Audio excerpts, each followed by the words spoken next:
আজকে আমরা ডিপিভি সমীক্ষক সংস্থার থেকে প্রাপ্ত শৈলশহর দার্জিলিং লোকসভা কেন্দ্রের জনমত সমীক্ষা প্রকাশ করতে চলেছি। প্রসঙ্গত এখানে নিউজ আপডেট ইউটিউব চ্যানেল কোনো রকমভাবে নিজেদের মত প্রকাশ করেনি। সমীক্ষা শুরুর প্রথমেই চলুন আমরা দেখে নিই 2019 সালে দার্জিলিং লোকসভা কেন্দ্রে কোন দল কত শতাংশ ভোট পেয়েছিল।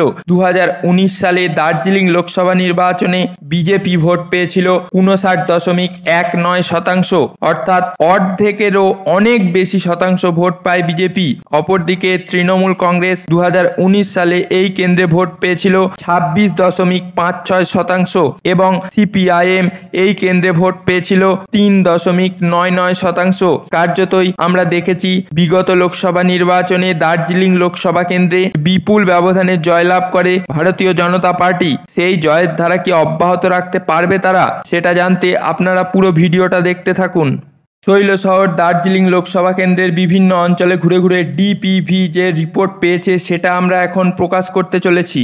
2024 দার্জিলিং লোকসভা কেন্দ্রে বিজেপি প্রার্থী রাজু বিস্তা পেতে পারেন 62.30% ভোট। কার্যতই সমীক্ষক সংস্থা দাবি করেছে বিগত লোকসভা নির্বাচনের তুলনায় 3% ভোট বৃদ্ধি পেতে চলেছে বিজেপির এখানে সাংগঠনিক দক্ষতা বিগত দিনের তুলনায় আরও ভালো হয়েছে বলে দাবি করেছে সমীক্ষক সংস্থা ডিপিভি। অপরদিকে তৃণমূল কংগ্রেস প্রার্থী গোপাল লামা তিনি পেতে পারেন 20.52% ভোট। কার্যতই তারা দাবি করেছে পাহাড়ি সমর্থন কিছুটা হলেও হারিয়েছে তৃণমূল কংগ্রেস।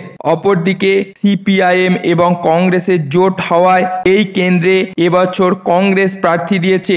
কংগ্রেস প্রার্থী মুনিশ তামাং সমীক্ষক সংস্থার রিপোর্ট অনুযায়ী পেতে পারেন 7.30% ভোট। কার্যতই সমীক্ষার যা রিপোর্ট তাতে 2024 দার্জিলিং লোকসভা কেন্দ্রে বিপুল ব্যবধানে জয়ী হতে চলেছেন বিজেপি প্রার্থী রাজু বিস্তা।